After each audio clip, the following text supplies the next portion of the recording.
के लिए उत्तम माना गया है। सामान्य सम्मान के अनुचित सुहागनी ने व्रत अपने सुहाग पति को दीर्घायु के लिए रखती हैं। कहा जाता है कि ईश्वर पांडवों के लिए पत्नी द्रौपदी ने भी किया था। समय वह यह व्रत करती कृष्ण पक्ष पर चंद्रोदय श्रुति में किया जाता है। व्रत विधि की कार्तिक सामान्य का कृतिशय च्युतित करवा चौथ कहते हैं। सुहागवती स्त्रियों के लिए यह बहुत श्रेष्ठ व्रत है। स्त्रियां इस व्रत को पति के लिए दीर्घजीवन होने के लिए करती हैं। इसके दिन सुहागिनी स्त्रियां चावल प्याज दीवार पर रख करवा चौथ बनाती हैं, जिसे वर कहते हैं। इस करवा चौथ पे पति के अनेक रूप बनाए जाते हैं तथा सुहाग की वस्तु जैसे चूड़ी, बिंदी, बिछिया, मेहंदी और महावर आदि के लिए सासा दूध दे वाली गया, करुआ बेचने के लिए कुमारी, महावर लगाने वाली नाई, चूड़ी बनाने वाली मनिहारी, आप 7 भाई हैं और उनकी इकलौती बहन सूर्य, चंद्रमा, गौरा और पार्वती आदि देवी देवताओं के लिए चित्र बनाए जाते हैं। सुहागवती स्त्रियों के लिए दिन निजवा वर्ष रखा चांदी राशि के लिए चंद्रमा निकल आए तब यह अर्थ देखते भोजन करना चाहिए। पीली मिट्टी को गौरा बनाकर उसकी पूजा करती चाहिए। नोट, यदि दीवार पर करवा चौथ बनाए में कोई असुविधा हो तो करवा चौथ का चित्र बजाकर लोग दीवार पर चिपकाकर यह सकता है। करवा चौथ व्रत करता है। एक सासू का जिसका 7 बेटे हैं और एक बेटी थी। 7 भाई ने बहन के एक साथ बैठकर भोजन करते थे। एक दिन करती की चौथ का व्रत आया तो भाई बोला कि बहन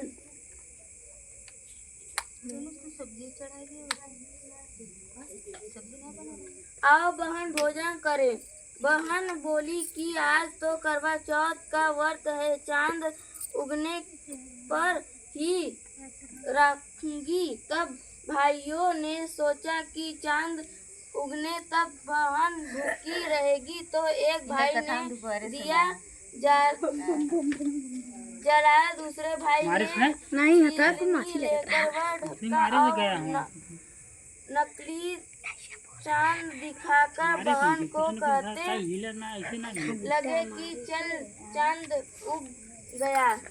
अथवा दे ले बहन अपनी भाभियों के कहने लगी कि चलो अत दे। भाभियों ने बोली तुम्हारा चांद लगा होगा, हमारा चांद तो और रात को उगेगा। बहन ने जब अनेक की अथवा दिया गया तो बना रखने के लिए पहले ग्राम के बाल आ गए, दूसरे ग्राम के कठवा आया और तीसरा ग्राम मुंह की ओर किया तो उसकी ससुरा ने संदेशा आया कि उसका पति बहुत बीमार है।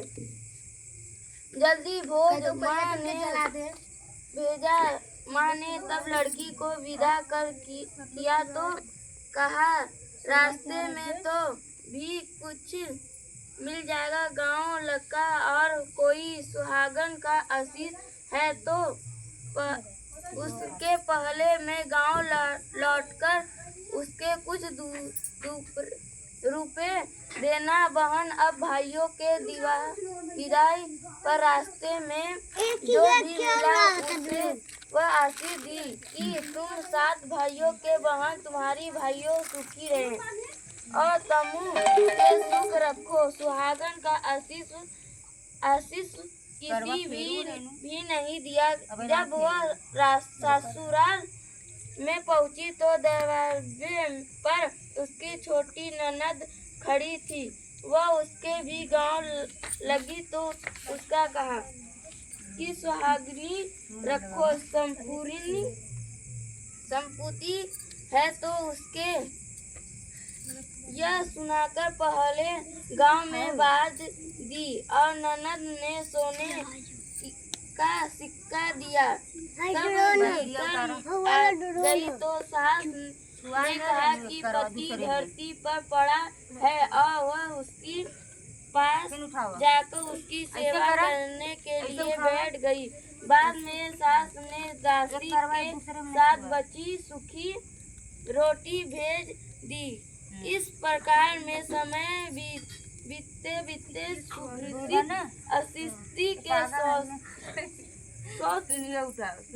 चौथ आई गई तो चौथ माता बोली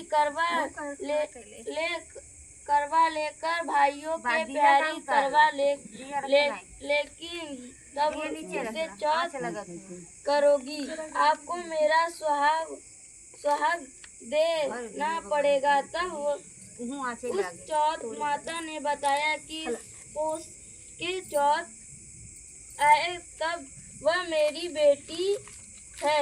उसे ही उसका कहा कि वही तुम्हारी सुहाग वापस दे। सोच की चौथ